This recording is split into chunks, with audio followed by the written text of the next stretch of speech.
جنگ ختم ہو گئی، ختم نہیں ہوئی ہے، سیز فائر ہوا ہے۔ تو ایک تو سیز فائر ہو گیا، اچھا ہوا، لیکن سیز فائر کے بعد جو ٹیبل ٹاک ہونی ہے اس پہ پاکستانی حکومت کو ذرا سخت لہجہ اختیار کرنا پڑے گا، کیونکہ ہمارا سندھ طاس معاہدہ انہوں نے معطل کیا ہے، اور کشمیر کا مسئلہ اب جب بات ہم نے جنگ لڑ لی، اتنا ساری فتوحات بھی کر لیں، نقصان بھی ہو گیا، تو اس کے بعد پھر جب اس مسئلے کو نہ اٹھانا تو پھر بیوقوفی ہوگی۔ تو پاکستانی حکومت کو چاہیے جب مذاکرات کی میز پہ بیٹھے تو سب سے پہلے یہ، ورنہ پھر دوبارہ۔ اور مجھے تو لگتا ہے کہ امریکہ نے انڈیا پٹ رہا تھا، اس کو آرام دینے کے لیے سیز فائر کروایا، انڈیا والے بھاگ کے، مودی چلا گیا اس کے پاس جب مار پڑ رہی تھی، تو ٹرمپ کے پاس چلا گیا اور کہا کہ جی بچاؤ مجھے، ٹرمپ اور سعودی اور دبئی کے پاس، سعودی عرب اور دبئی۔ لیکن ایک افسوس رہے گا کہ جب وقت پڑا ہے تو یہ دونوں ملک ہمارے ساتھ نہیں کھڑے تھے۔ شاید شیخوں نے سمجھ لیا تھا ہم غریب ملک ہیں، ہر ٹائم پیسے مانگتے رہتے ہیں، یا ہماری اکانومی ٹھیک نہیں ہے، یہ مسئلہ، وہ وجہ پاکستانی عوام نہیں ہے، پاکستانی سیاستدان ہیں یا جو ملک چلانے والے ہیں جو بیٹھے تھے وہ ہیں۔ پاکستان کی عوام، ہر قوم، رنگ و نسل، مذہب، کوئی بھی پاکستان میں رہتا ہے وہ پاکستان کے لیے ایک اثاثہ ہے۔ تو ابھی آپ نے اس جنگ میں دیکھا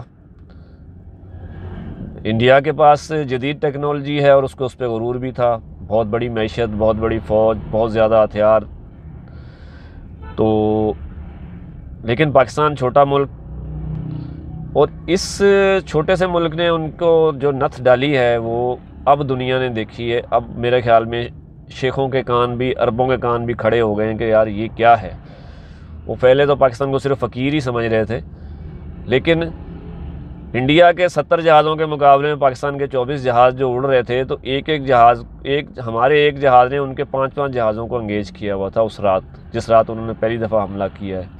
ہم تو سو رہے تھے، پوری قوم تو سو رہی تھی، ان کو تو نہیں پتہ، جو لوگ فائٹ کر رہے تھے، اور پھر انٹرنیشنل میڈیا نے دیکھی، امریکہ نے اپنے سیٹلائٹ پہ دیکھی، فرانس نے، وہ لوگ تو دیکھ سکتے ہیں، ہمارے پاس تو یہ ٹیکنالوجی نہیں ہے۔ عام آدمی تو سو رہا تھا، لیکن صبح تک مجھ سمیت میں بھی کہہ رہا تھا یار یہ کیا ہو گیا، یہ انہوں نے ایکشن نہیں کیا، یہ نہیں کیا، وہ نہیں کیا، لیکن جو کچھ وہ یہ کر چکے تھے، کہاں 24 اور کہاں 70، اور ایک جہاز کے، سمجھو ایک جہاز کے اوپر 3-4 جہاز تھے جس سے لڑنا بھی تھا، ملک کو بچانا تھا، ان کا حملہ اتنا شدید تھا، بچا گئے اور ان کو مار بھی گرایا۔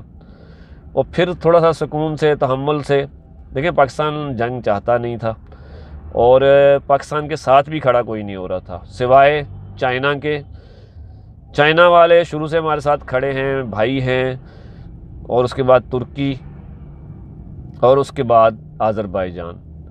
دیکھیں یہ تین ملک صحیح معنوں میں پاکستان کے ساتھ کھڑے ہوئے، نہ سعودیہ کھڑا ہوا اور نہ ہی دبئی کھڑا ہوا۔ وہ ہمیں قرضے دے دیتے ہیں، زکوٰۃ میں تیل بھی دے دیتے ہیں، لیکن عرب دنیا جنگ سے پہلے تک ہمیں یہی سمجھتی رہی ہے کہ یہ بس ایویں ہی ہیں، اور انڈیا کے ساتھ ان کے ریلیشن ہیں، انڈیا کے ساتھ ان کی تجارت بھی ہے، انڈیا کے ساتھ ان کے اور بھی ریلیشن ہیں، وہ عیاشیاں کرنے بھی وہاں جاتے ہیں، سارے معاملات ہیں۔ تو اب شیخوں کو کہنا پڑے گا نا، ان کو سننا بھی پڑے گا۔ تو پاکستان کو وہ سمجھتے ہیں کہ ایک ایویں ہی ملک ہے، ایویں ہی، جس کو ہم ایویں ہی کہتے ہیں نا کہ ایویں ہی ملک ہے، اور یہ بس فقیر ہیں، صرف پیسے مانگتے ہیں۔ اور ہماری قوم بدنام بھی ہمارے حکمرانوں کی نااہلیوں اس کی وجہ سے ہے۔ لیکن پھر دیکھا دنیا نے دیکھا کہ ہم نے صبر بھی کیا، ضبط بھی کیا، جنگ سے بچنے کی کوشش بھی کی، اور اپنے شہداء کا بدلہ بھی لیا۔ اور پھر جب لیا تو پھر دنیا نے دیکھا، وہ کوئی ڈھکی چھپی بات نہیں ہے، اس کے ویڈیو ثبوت موجود ہیں، جس طرح فائٹنگ کی انہوں نے، جس طرح جہازوں پہ انڈیا کے اندر جا کے۔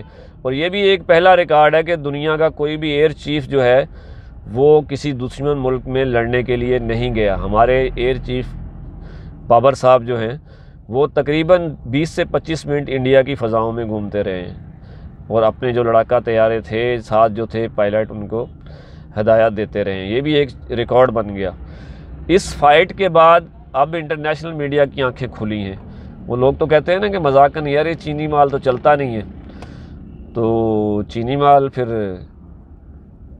لیکن ایک بات ہے، چائنا جو چیز اپنے لیے بناتا ہے نا، چائنا کے متعلق بھی مثال مشہور ہے، چائنا والوں سے معذرت کے ساتھ، کہ وہ ان کو جو بولو گے وہ بنا کے دے دیں گے.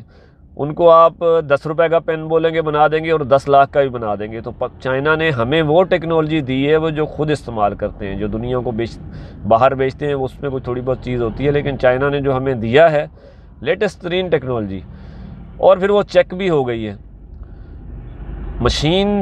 مشین جو ہے یا طیارہ یا مشین یا اس کو وہ اس کی جدت یا اس کی ٹیکنالوجی اہمیت نہیں رکھتی, اندر چلانے والا جو ہے اس کی بھی اہمیت ہوتی ہے. تو اس کے لیے بڑا دل بڑا جگرا چاہیے ہوتا ہے, تو وہ صرف پاکستانیوں کے پاس ہے. دنیا بھی مان گئی پاکستان کے پائلٹ کو, اور اس جنگ میں سب سے زیادہ رول پاکستان میں جو تینوں فورسز میں سب سے زیادہ رول ایئر فورس کا رہا ہے. پاکستان آرمی کا بھی رول رہا ہے لیکن کم, ایئر فورس نمبر لے گئی. پاک فوج زندہ باد, پاکستان پائندہ باد. لیکن ایک اور بات ہے, اب شیخ جو ہیں عرب لوگ, عرب مسلمان ملک جو ہیں وہ بھی سوچنے پر مجبور ہوئے ہیں کہ یہ کیا ہے.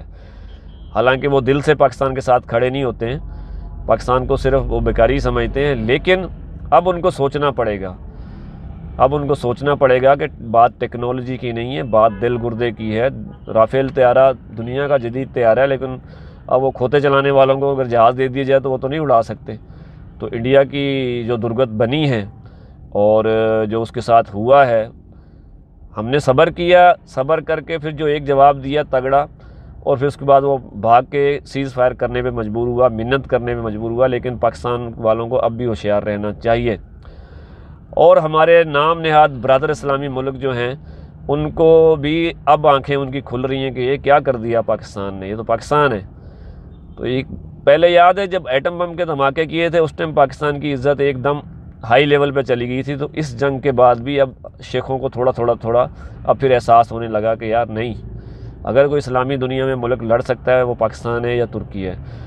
تو ہم بحیثیت قوم, میں پاکستانی ہونے کے ناطے ترکی کا, آذربائیجان کا اور چائنا کا نہایت شکر گزار ہوں کہ انہوں نے ہماری بر وقت مدد بھی کی, ہمیں ٹیکنالوجی بھی دی, اسلحہ بھی دیا. دیکھیں جی, ترکی سے جہاز بھر کے ڈرون بھی آئے اور ان کے نیوی کے جہاز بھی کھڑے ہیں, اور اب تک کھڑے ہیں, کراچی کی بندرگاہ پہ گئے نہیں ہیں. تو بہرحال جو بھی مسئلہ ہوا, پاکستان جنگ ہارا جیتا یہ الگ بات ہے, لیکن لوگوں کے چہرے پہچانیں گے. جو نام نہاد مسلمان ملک بنتے ہیں, برادر بنتے ہیں, وہ کوئی برادر نہیں ہے پاکستان کے. اور پاکستان کو بھی اب سوچنا پڑے گا. پاکستان کی قوم میں بہت ٹیلنٹ ہے, بہت بہادر ہے. پاکستان میں کوئی بھی رہتا ہے, کسی بھی مذہب سے تعلق ہے, تو بہادر لوگ ہیں اور انہوں نے کر کے دکھایا ہے. پاک فوج زندہ باد, پاکستان زندہ باد, پاک چائنا دوستی زندہ باد, پاک ترک دوستی زندہ باد, اور پاک آذربائیجان دوستی زندہ باد. پاکستان زندہ باد.